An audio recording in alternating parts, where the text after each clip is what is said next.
అందరికీ నమస్కారం. ఈరోజు దేశం యావత్తు కూడా చంద్రబాబు నాయుడు గారి నాయకత్వంలో ఆంధ్రప్రదేశ్లో ఏం జరుగుతుంది, సడన్గా ఈ సంవత్సర కాలంలోనే ఇంత అభివృద్ధి ఇంత వేగంగా ఏ విధంగా జరుగుతుంది, ప్రపంచంలోనే పేరెన్నికగన్న సంస్థలన్నీ కూడా ఆంధ్రప్రదేశ్లో పెట్టుబడులు పెట్టడానికి ఎందుకు ముందుకు వస్తున్నాయని చెప్పేసి ఆశ్చర్యంగా చూస్తున్న పరిస్థితుల్లో గోబెల్స్ ఏ లోకాన్ని ఉన్నాడో కానీ గోబెల్స్ కూడా సిగ్గుపడే విధంగా, ఆఖరికి గోబెల్స్ కూడా అసహించుకునే విధంగా వైఎస్ఆర్ కాంగ్రెస్ పార్టీ అబద్ధాలు ప్రచారం చేసి ప్రజల్లో ఒక ఆందోళన రేకెత్తించాలి అనే ప్రయత్నం చేయటం చాలా శోచనీయం అని చెప్పేసి నేను భావిస్తా ఉన్నాను. గత 5 సంవత్సరాల్లో చేసిన మేళ్ళు రాష్ట్రానికి ఏమీ లేకపోవడంతో ఓడిపోయినప్పటి నుంచి కూడా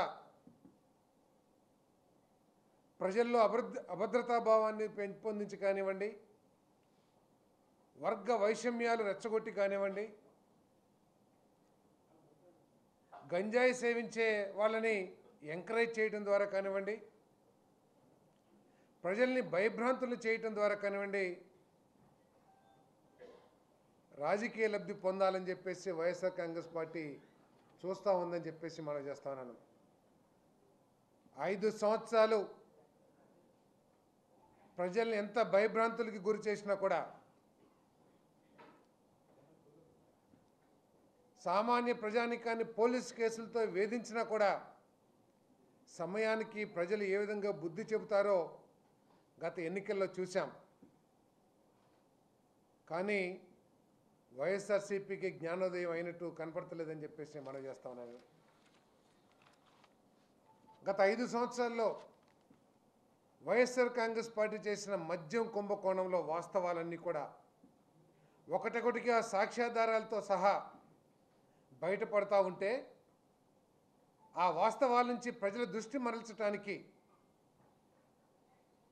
లేనిపోని అభండాలు వేస్తూ కల్తీ మద్యం అనే ఒక ఫేక్ ప్రచారాన్ని తీసుకొచ్చి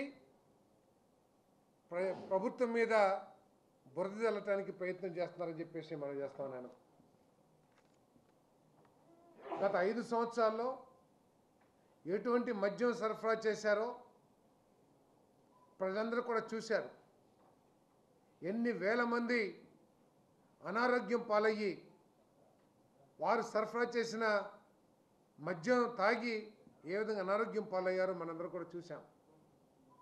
దేశంలో ఎక్కడ లేని పాలసీలు తీసుకొచ్చి కేవలం వాళ్ళ లాభాపేక్ష ఒక్కటే చూసుకుని పాలసీలు తయారు చేసిన విషయం కూడా మనం చూసాం. షాప్స్లోనే గవర్నమెంట్ రన్ చేసిన షాప్స్లోనేమో పనికిరాని బ్రాండ్లు, అనారోగ్యం కలిగించే బ్రాండ్లు అమ్మి బార్లోనేమో వాళ్ళకి కావాల్సిన బ్రాండ్లు ఏ విధంగా పెట్టారో కూడా ఒకసారి చూసాం. ఆ రోజు కూడా ల్యాబ్ టెస్టులు చేయించాం. వైఎస్ఆర్ కాంగ్రెస్ పార్టీలో సప్లై చేసిన మద్యాన్ని కూడా ఆ రోజు ల్యాబ్ టెస్టులు చేయించాం ల్యాబ్లో. ఆ రోజు చాలా స్పష్టంగా వచ్చింది, ఆ మద్యంలో విషపూరిత పదార్థాల కనపడుతున్నాయని చెప్పేసి చాలా స్పష్టంగా చెప్పారు. హానికరమైన వస్తువు దాంట్లో ఉన్న ఈ ఇంగ్రీడియంట్స్ ఉన్నాయని చెప్పేసి ఆ రోజు ల్యాబ్ రిపోర్ట్స్లో స్పష్టంగా వచ్చింది. ఈరోజు ఏదైతే మద్యాన్ని టెస్టింగ్ చేయించామో ల్యాబ్లో, దాంట్లో హానికరమైన ఇంగ్రీడియంట్స్ లేవని చెప్పేసి వచ్చారు, రిపోర్ట్స్ వచ్చినాయి. అది ఆ ప్రభుత్వంలో ఈ ప్రభుత్వంలో ఉన్న తేడా అని చెప్పేసి కూడా మనం చేస్తా ఉన్నాం. కల్తీ మద్యం పట్ల ఈ ప్రభుత్వం ఉక్కు పాదాలతో తొక్కేస్తుందని చెప్పేసి కూడా ఈరోజు స్పష్టంగా చెప్తా ఉన్నాం. ఈ కల్తీ మద్యం కూడా డిపార్ట్మెంటు మొలకల చెరువులో 2 వైన్ షాప్స్లో రోజుకి 200 220 క్రేట్స్ లేకపోతే ఏదో అంటారు, అవి తీసుకునే పరిస్థితి నుంచి 17 క్రేట్స్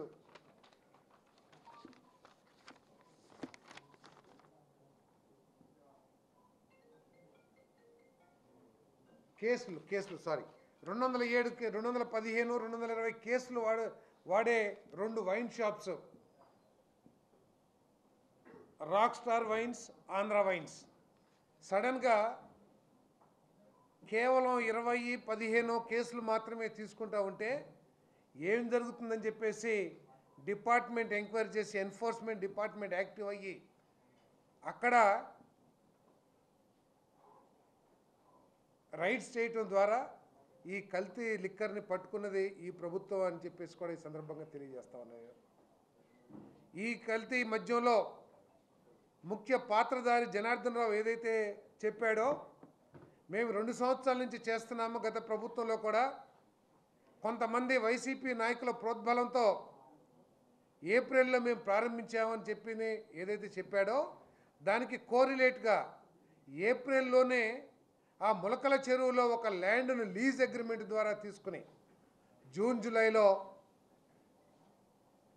ఈ మద్యం కల్తీ మద్యాన్ని ప్రజల్లోకి లేకపోతే తీసుకొస్తానికి ప్రయత్నం చేసినట్టు ఆధారాలు కనపడతా ఉన్నాయి. ఏదేమైనా కూడా దీని మీద ఉక్కుపాదంతో చర్యలు తీసుకోవటానికి ఎవరున్నా కూడా దీని వెనక వాళ్ళందరి మీద కూడా చర్య తీసుకుంటానికి ఈ ప్రభుత్వం సిద్ధంగా ఉంది అని చెప్పేసి మనం చేస్తామని నేను ఎక్కడ కూడా ఆఖరికి తెలుగుదేశం పార్టీ వాళ్ళు దీంట్లో ఇన్వాల్వ్ అయినా కూడా వాళ్ళ మీద చర్యలు తీసుకున్నాం. ఇప్పటికే పార్టీ నుంచి సస్పెండ్ చేశాం.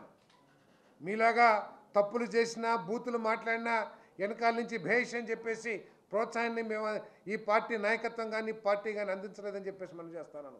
ఏ రోజైతే సమాచారం వచ్చిందో కొంతమంది తెలుగుదేశం పార్టీ నాయకులు కూడా దీంతో సంబంధాలు ఉన్నాయని వెంటనే సస్పెండ్ చేశాం.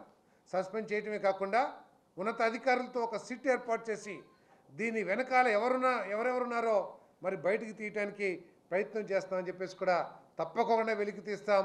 ఎవరున్నా కూడా వారి మీద కఠిన చర్యలు తీసుకుంటామని చెప్పేసి మనం చేస్తామని. ఈరోజు ప్రభుత్వానికి చిత్తశుద్ధి లేకపోతే మీలాగా బార్కోడ్లు హోలోగ్రామ్లు అన్నీ రద్దు చేసేసి మీ ఇష్టం వచ్చిన మద్యాన్ని ప్రజలకు అందించే ఆలోచన ఈ ప్రభుత్వానికి ఉన్నట్టయితే క్యూఆర్ కోడ్ ఏదైతే ఎక్సైజ్ సురక్ష యాప్ ఏదైతే ఉందో అది మేము ప్రవేశపెట్టే వాళ్ళం కాదని చెప్పేసి మనం చేస్తాను. కల్తీ మద్యాన్ని అరికట్టాలనే ఉద్దేశంతోనే ఈ యాప్ని ప్రత్యేకంగా ముఖ్యమంత్రి గారి ఆదేశాలతో ఈ యాప్ని తయారు చేసి ఇప్పటి వరకు కూడా 1,70,000 యాప్ ద్వారా మరి ప్రజలు దీంట్లోకి వచ్చారని చెప్పేసి మనం చేస్తా ఉన్నాను. ఏ ఒక్క కేసులో కూడా ఇది నకిలీ మద్యం అని చెప్పేసి తేలదని చెప్పేసి కూడా ఈ సందర్భంగా తెలియజేస్తా ఉన్నాను. ఏదైతే హాలోగ్రామ్ ఉందో దాంట్లో బ్యాచ్ నెంబర్ కానివ్వండి, ఎక్కడ తయారైంది, ఎక్కడ ఏ డీలర్కి ఏ షాప్కి అమ్మామో అన్ని డీటెయిల్స్ కూడా వస్తాయని చెప్పేసి మనం చేస్తాను. దాన్ని కూడా తప్పుదారి పట్టిస్తానికి వైఎస్ఆర్సీపీ వాళ్ళు ప్రయత్నం చేస్తున్నారు. ఆ హోలోగ్రామ్లో ఏదైతే బ్యాచ్ నెంబర్ ఉందో లేకపోతే ఎవరైతే మద్యం తయారీదారు ఉన్నాడో ఆ డీటెయిల్సే ఆ బాటిల్స్ కింద తయారీదారుడు లేబుల్స్ కూడా ఉంటాయి. ఆ లేబుల్స్ అదేవిధంగా ఈ యాప్లో వచ్చిన సమాచారం, హోలోగ్రామ్లో వచ్చిన సమాచారం సరిగా ఉందో లేదో కూడా చెక్ చేసుకోమని చెప్పేసి మనం చేస్తాను. నిజంగా మీరు చేసే ప్రచారంలో నిజం ఉంటే, వాస్తవం ఉంటే మీ కార్యకర్తలు కానీ మీ నాయకులు కానీ ప్రతి షాప్కి ప్రతి బార్కి కూడా వెళ్ళి ఈ యాప్ని ఉపయోగించుకొని ఇది ఏమిటో తెలుసుకోవాలని చెప్పేసి కూడా నేను మనం చేస్తాను. ఇది నకిలీదా లేకపోతే కరెక్ట్ మద్యం చేస్తున్నారా, సప్లై చేస్తున్నారా తెలుసుకోమని చెప్పేసి నేను తెలియజేస్తా ఉన్నాను. నేను ఈరోజు ఆఖరికి స్కూటీల్లో డోర్ డెలివరీ చేసిన వైఎస్ఆర్ కాంగ్రెస్ పార్టీ ఈరోజు ఏదో బెల్ట్ షాపుల గురించి ఏదో ఆ ప్రభుత్వంలో ఉన్నప్పుడు ఎటువంటి గ్రామాల్లో లిక్కర్ అమ్మనట్టు కేవలం ప్రభుత్వం రన్ చేసిన షాపుల్లోనే అమ్మినట్లు ఈరోజైతే నేతి బీరకాయలు అంటే నీతులు చెప్తా ఉంది. ఆ రోజు ఆఖరికి స్కూటర్లలో అదేవిధంగా అన్ని ద్విచక్ర వాహనాల్లో కూడా పెట్టి డోర్ డెలివరీ చేసిన విషయాన్ని మర్చిపోయినట్టున్నారు వైఎస్ఆర్ కాంగ్రెస్ పార్టీ నాయకులు అని చెప్పేసి మనం చేస్తాను. ఈరోజు డిజిటల్ పేమెంట్స్ గురించి మాట్లాడుతూ ఉన్నారు. డిజిటల్ పేమెంట్స్ ఈరోజు ఏ షాప్ వాళ్ళు కానివ్వండి, ఏ బార్ వాళ్ళు కానివ్వండి, గోడౌన్స్ నుంచి తీసుకెళ్లే లిక్కర్ కేసులు అన్నిటికీ కూడా డిజిటల్ ద్వారానే పేమెంట్ చేయబడటం జరుగుతుందని చెప్పేసి మనం చేస్తాను. నేను షాప్స్లో చేయటానికి ఇప్పటి వరకు కూడా డిజిటల్ దానికి సంబంధించిన సాఫ్ట్వేర్ మీ ప్రభుత్వంలో ఉన్నప్పుడు కూడా కనీసం ఎన్ని అభియోగాలు వచ్చినా కూడా, ఎన్ని మన ఎలిగేషన్స్ వచ్చినా కూడా మీరు ప్రయత్నం చేయలే. కానీ ఈరోజు మా ప్రభుత్వం టెండర్స్ పిలిచింది సాఫ్ట్వేర్ని డెవలప్ చేయడానికి డిజిటల్ పేమెంట్ ద్వారా అని చెప్పేసి మనం చేస్తాను. దాని ద్వారా ఆ టెండర్స్ సాఫ్ట్వేర్ వచ్చిన తర్వాత 100% డిజిటల్ పేమెంట్స్ కానివ్వండి, లేదు ఎవరైనా సరే లబ్ధిదారుడు ఎవరైతే మందు కొనుక్కుంటారో వాళ్ళు క్యాష్ ద్వారా కానీ చెల్లించే అవకాశం ఉంటుందని చెప్పేసి ఈ సందర్భంగా తెలియజేస్తా ఉన్నాను. 75%, 25% డిజిటల్ పేమెంట్ జరుగుతున్నాయి. 75% ఎక్కడికి వెళ్ళిపోతున్నాయని చెప్తున్నారు. ఈరోజు ప్రైవేటు వాళ్ళ ద్వారా షాపులు నిర్వహించబడతా ఉన్నాయి. ప్రభుత్వ అధికారులతో లేకపోతే ఎంఆర్ఓలతో మేము మద్యం అమ్మించట్లా. దీన్ని ఓపెన్ యాక్షన్ ద్వారా మేము ఈ షాపులన్నిటి కూడా ప్రైవేటు వ్యాపారస్తులకి అప్పచెప్పాం. అంతేకాకుండా 10% బీసీలకు కూడా రిజర్వేషన్ చేసి ఇచ్చాం. దాంట్లో మన దగ్గర ఏదైతే మద్యం కొన్నారో ప్రభుత్వం నుంచి, ఆ మద్యానికి డిజిటల్ పేమెంట్స్ ద్వారానే చెల్లింపులు కూడా చేస్తున్నారని చెప్పేసి నేను ఈ సందర్భంగా తెలియజేస్తాను. అదేవిధంగా ఏదో 99 రూపాయల లిక్కర్ని ఆపేశారని చెప్తున్నారు. రమ్మంటున్నాను నేను. 175 నియోజకవర్గాల్లో ఎంత కావాలంటే అక్కడ డిమాండ్ని బట్టి 99 రూపాయలకి ఏదైతే తక్కువ ధరకి లిక్కర్ ఉందో ఆ లిక్కర్ని అందిస్తున్నామని చెప్పేసి కూడా ఈ సందర్భంగా నేను తెలియజేస్తా ఉన్నాను. నేను ఆఖరికి ప్రత్యేకమైన దృష్టితో స్టేట్ బార్డర్స్లో కూడా ఎక్కువగా దీన్ని అమ్మటం మూలంగా ఈరోజు ఈ స్మగ్లింగ్ ఏదైతే ఉందో అది కూడా తగ్గిపోయిందని చెప్పేసి మనం చేస్తాను. ఈ బార్డర్స్లో రెవెన్యూ కూడా బాగా పెరిగిందని చెప్పేసి కూడా నేను ఈ సందర్భంగా తెలియజేస్తా ఉన్నాను. మరి అదేవిధంగా బార్లలో మరి గత ప్రభుత్వం దేశంలో ఎక్కడా లేని విధంగా షాపుల కంటే 15% అదనంగా మరి ట్యాక్సెస్ వేసి బార్లో లిక్కర్ అమ్మే పాలసీని తీసుకొచ్చారు. ఈరోజు బార్ల యజమానులందరూ కూడా దీని మీద ఆందోళన వ్యక్తం చేస్తున్న సందర్భంలో తప్పకుండా ప్రభుత్వం ఒక సబ్ కమిటీని ఏర్పాటు చేసి, మంత్రులతో ఒక సబ్ కమిటీని ఏర్పాటు చేసి ప్రతిరోజు లేదా ప్రతి వారం ప్రతి నెల ఈ మధ్యలో జరుగుతున్న అవకతవకలు కానివ్వండి, లేదా ఏదైనా తప్పులు జరిగినా, లేదు ప్రజల నుంచి ఏదైనా డిమాండ్ వచ్చినా, లేదు మన వ్యాపారస్తుల నుంచి కానీ షాపు దారులు కానివ్వండి వాళ్ళ దగ్గర నుంచి ఏదైనా డిమాండ్ వచ్చినా వాటన్నిటి మీద కూడా సమగ్రంగా చర్చించి మెరుగైన మన మద్య విధానాన్ని తీసుకురావడానికి ఆహర్నిశలు కూడా ఈ గ్రూప్ ఆఫ్ మినిస్టర్స్ పనిచేస్తున్నారని చెప్పేసి నేను మనం చేస్తాను. కేవలం అబద్ధాలు ప్రచారం చేస్తానికే ఈ వైఎస్ఆర్ కాంగ్రెస్ పార్టీ పనిచేస్తుందని చెప్పేసి మనం చేస్తాను. కొన్ని రోజులేమో పీపీపీ మోడల్ ఏదో వాళ్ళు ఏదో కనుక్కున్నట్టు, వాళ్ళ ప్రభుత్వంలో ఏదో మేలైన వైద్యాలను అందించినట్టు పీపీపీ మీద, కొన్ని రోజులేమో అపోజిషన్ లీడర్ హోదా మీద. ఇటువంటి అబద్ధాలు తప్పితే ఎక్కడ కూడా ప్రజలకి అవసరమైన విధంగా ఈ వైఎస్ఆర్ కాంగ్రెస్ పార్టీ పనిచేయట్లేదని చెప్పేసి నేను సందర్భంగా తెలియజేస్తాను. నిజంగా మీకు చిత్తశుద్ధి ఉంటే, ప్రజల సమస్యల పట్ల చిత్తశుద్ధి ఉంటే మీ పేపర్ని ఏదో వాడుకొని ఒక పాంప్లెట్ లాగా వాడుకోవడం తప్పితే నీకు చిత్తశుద్ధి ఉంటే అసెంబ్లీకి వచ్చి మీరు మాట్లాడేవాళ్ళు, నిజంగా మీ మాటల్లో నిజాయితీ ఉన్నా, మీకు వాటి పట్ల చిత్తశుద్ధి ఉన్నా, ప్రజల సమస్యల పట్ల చిత్తశుద్ధి ఉన్నా, రాష్ట్రం పట్ల చిత్తశుద్ధి ఉన్నా మీరు అసెంబ్లీకి వచ్చి ఏదైనా సమస్యలుంటే చర్చించేవారు. మీకు చిత్తశుద్ధి లేకుండా కేవలం రాజకీయ లబ్ధి కోసమే ప్రయత్నం చేస్తారని చెప్పేసి మనం చేస్తా ఉన్నా నేను. మరి ఈ ప్రభుత్వం చంద్రబాబు నాయుడు గారి నాయకత్వంలో ఎటువంటి కుంభకోణాలు మద్య రంగంలో జరగటానికి వీల్లేకోకుండా చర్యలు తీసుకుంటుందని చెప్పేసి మనం చేస్తాను. ఈరోజు చాలా నాణ్యమైన మద్యం బ్రాండ్స్ని ప్రజలకు అందరికీ కూడా అందుబాటులో తీసుకొచ్చాం. మీరు అత్యధిక ధరలకి, దేశంలో ఎక్కడ లేని ధరలకి నాసిరకమైన మందు మీరు ప్రజలకి అందిస్తే ఈరోజు తక్కువ ధరకి నాణ్యమైన మందుని దేశం అంతా కూడా ఉన్న బ్రాండ్స్ని ప్రజలకి అందిస్తున్న విషయాన్ని ప్రజలందరూ కూడా గుర్తించారని చెప్పేసి కూడా నేను ఈ సందర్భంగా తెలియజేస్తా ఉన్నాను. మరి ఇంకొకటి, ఈ వైఎస్ఆర్ కాంగ్రెస్ పార్టీ అధికారుల మనోస్థైర్యాన్ని దెబ్బతీయడానికి ప్రయత్నం చేస్తూ ఉంది. వాళ్ళు కేవలం బలహీన వర్గాలు, దళిత అధికారులను టార్గెట్ చేసి, మైనారిటీ అధికారులను టార్గెట్ చేసి వాళ్ళు ఎక్కడికక్కడ మనోస్థైర్యాన్ని దెబ్బతీయడానికి ప్రయత్నం చేస్తూ ఉంది. ఏదో వాళ్ళు కలలకంటూ మేము అది అధికారంలోకి వస్తాము, మీరు ఎక్కడున్నా కూడా తీసుకొచ్చి బట్టలు ఊడదీస్తామని చెప్పేసి భయపెట్టే దూరంతో మరి మాట్లాడుతూ ఉన్నారు. మేము ఈ తెలుగుదేశం పార్టీ చట్టపరంగా పనిచేసే అధికారులందరికీ కూడా ఈ పార్టీ అండగా ఉంటుంది, ప్రభుత్వం అండగా ఉంటుందని చెప్పేసి మనం చేస్తాను. వారు ఏదో కలలకు అంటూ ఉన్నారు, ఏదో మేము అధికారంలోకి వచ్చేస్తామని చెప్పేసి. అధికారులందరూ కూడా మీరు ఎక్కడా కూడా భయపడాల్సిన అవసరం లేదు. ఈ ప్రభుత్వం చట్టపరంగా పనిచేసే, చట్టబద్ధంగా పనిచేసే అధికారులందరికీ కూడా, ప్రత్యేకంగా బలహీన వర్గాలకి, దళితులకి, మైనారిటీ అధికారులందరికీ కూడా మరి అందరు అధికారులు కూడా మేము అండగా ఉంటామని చెప్పేసి కూడా నేను మనవి చేస్తాను. ఒకప్పుడు కృష్ణా జిల్లా నాయకత్వం అంటే చాలా పేరెన్నికగల నాయకత్వం.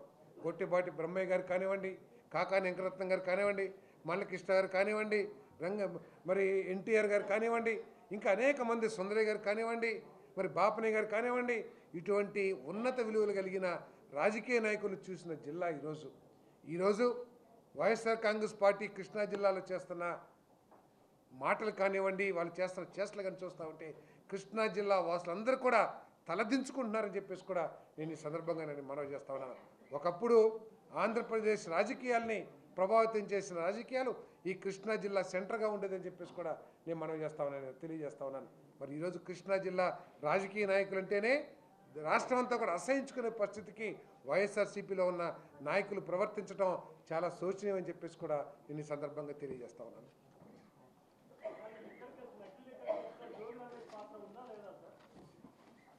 సాక్షాత్తు ఎవరైతే నిందితుడు ఉన్నారో ఆయనే చాలా స్పష్టంగా చెప్పారు. ఆయన ఆధ్వర్యంలోనో లేకపోతే ఆయన ప్రోత్సాహంతోనే 2 సంవత్సరాలు చేశాము.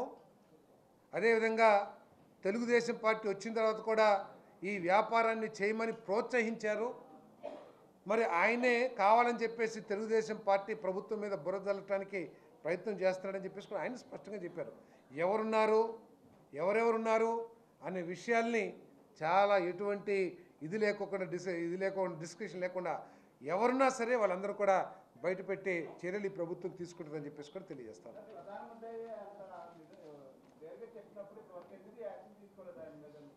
దీని మీద సిట్ ఏర్పాటు చేశాం.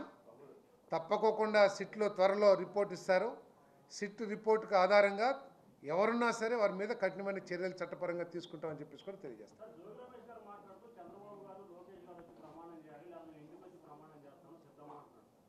ప్రమాణాలలో నేతి బీరకాయలు నెయ్యి ఎంత ఉంటుందో చాలామంది చేసే ప్రమాణాల్లో కూడా అంత నిబద్ధత ఉంటుందని చెప్పేసి ప్రజలందరూ కూడా అనుకుంటా ఉన్నారు. అది కాదు, రిపోర్ట్స్ ఆధారాలతో సహా రిపోర్ట్స్ సబ్మిట్ చేస్తాం. ఆధారాలన్నింటిని కూడా వెలికి తీస్తాం. తప్పకోకుండా ఎవరెవరున్నా కూడా వారి మీద కఠిన చర్యలు తీసుకుంటామని చెప్పేసి తెలియజేస్తాం.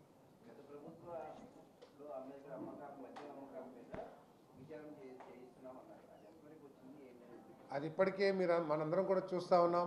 వాస్తవాలు ఏ విధంగా దాదాపు 3,500 కోట్ల మద్యం కుంభకోణం ఏదైతే ఉందో దాంట్లో వాస్తవాలన్నింటినీ కూడా రోజుకి ఏ విధంగా ప్రజల దృష్టికి వస్తున్నాయో మనం చూస్తూ ఉన్నాం. తప్పకోకుండా రిపోర్ట్ పూర్తి అవగానే, ఎంక్వైరీ పూర్తి అవగానే పూర్తి వాస్తవాన్ని ప్రజలకు తెలియజేస్తాం.